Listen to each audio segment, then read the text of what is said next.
ذرا سوچو، فیصلہ کرو.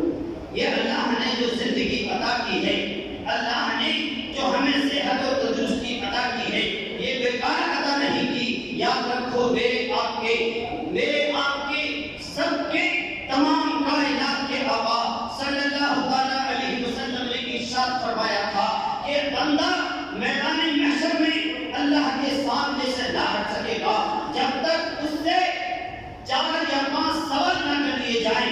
4 سوال کیے جائیں گے اور ہر انسان کو، ہر بندے کو، ہر بندی کو ان 4 سوالوں کا جواب دینا ہوگا.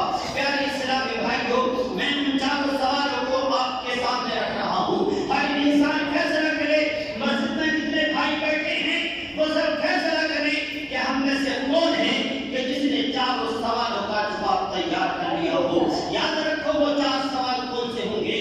میرا آپ کا پروردگار میدان محشر میں کھڑا کرنے کے بعد ارشاد فرمائے گا، بتا اے میرے بندے، بتا اے میری بندی، میں نے تجھے زندگی عطا کی تھی، میں نے تجھے زندگی عطا کی، 40 سال کی عطا کی، 50 سال کی عطا کی، 70 یا 80 سال کی عطا کی. بتا وہ زندگی کیسے گزار کر کے آیا ہے، کہاں پر زندگی کے دن گزار کر کے آیا ہے، کن کن لمحوں میں زندگی کے دن گزار کر کے آیا ہے. بتاؤ، فیصلہ کرو. یاد رکھو ہمیں جو زندگی دی ہے، اللہ نے ایک جگہ پر اعلان کر دیا ہے، وَمَا خَلَقْتُ الْجِنَّ وَالْإِنسَ إِلَّا لِيَعْبُدُونِ، کہ اے انسان، اے جن، میں نے تجھے بیکار پیدا نہیں کیا بلکہ میں نے تجھے پیدا کیا ہے اپنی عبادت کے لیے، اپنی بندگی کے لیے پیدا کیا ہے. اللہ نے بتا کے دیا ہے کہ انسان، میرا جو پیدا کرنے کا مقصد ہے وہ اپنی بندگی کرانا ہے، اپنی بندگی کرانا ہے، اپنی عبادت کرنی ہے.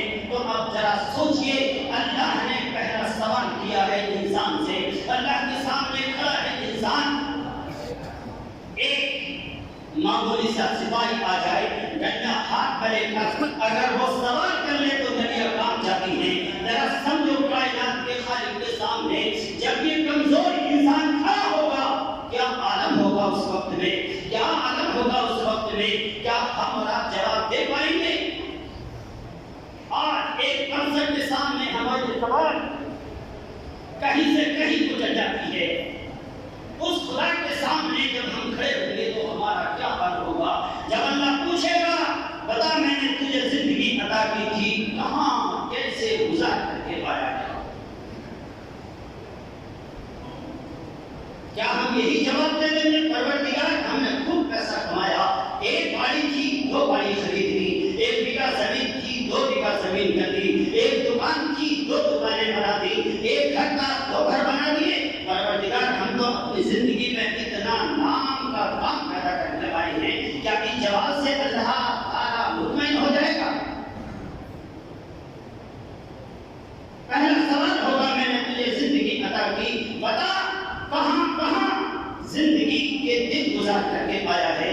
دوسرا سوال ہوگا، اے میرے بندے بتا، میں نے تجھے جوانی عطا کی، میں نے تجھے صحت عطا کی، میں نے تجھے طاقت و تندرستی عطا کی، کہاں پر خرچ کر کے آیا ہے؟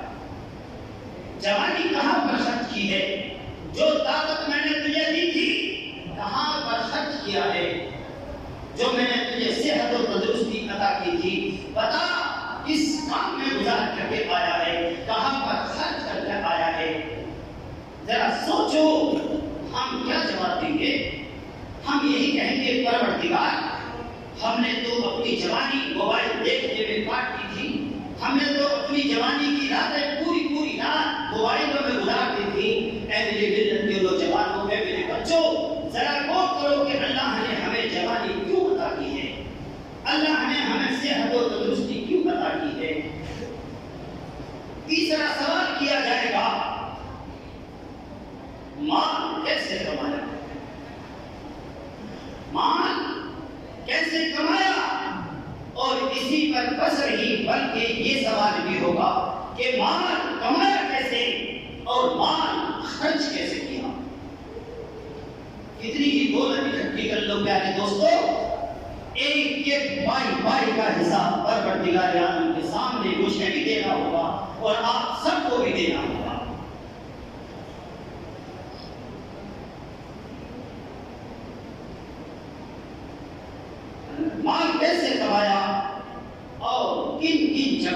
خرچ کر کے آیا ہو. مال کمانے کا بھی حساب دیا جائے گا. کتنا مال حرام سے کمایا تھا, کتنا مال حرام سے کمایا تھا, اور پھر مال کہاں کہاں پر خرچ کیا تھا.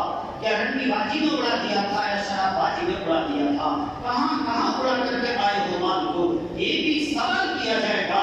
اور مجھے آپ سب کو جواب دینا ہوگا پروردگار عالم کو. اور اس چوتھا سوال کیا جائے گا کہ اپنے علم پر جتنا میں نے تجھے سمجھ عطا کی تھی, جتنی میں نے تجھے عقل عطا کی تھی, جتنا میں نے تجھے علم دیا تھا, کہاں تک عمل کر کے پایا ہے, اپنے علم پر کہاں تک عمل کر کے پایا ہے. اب ذرا سوچو, اپنے سینے پر, اپنے دماغ پر زور دے کر بتلاؤ. 4 سوال ہوئے ہیں, ان 4 سوال میں سے کسی ایک سوال کا جواب ہمارے پاس ہے. کیا ہماری زندگی اللہ کے راستے میں کٹ رہی ہے؟ کیا ہماری جوانی اللہ کے اور اس کے رسول کی اتباع کرتے ہوئے کٹ رہی ہے؟ کیا ہمارا مال جو ہم کما رہے ہیں حلال طریقے سے آ رہا ہے؟ کیا ہم جس مال کو خرچ کر رہے ہیں وہ سارا ہم حلال جگہوں پر خرچ کر رہے ہیں؟ کیا جواب دیں گے ہم اور آپ؟ سوچو.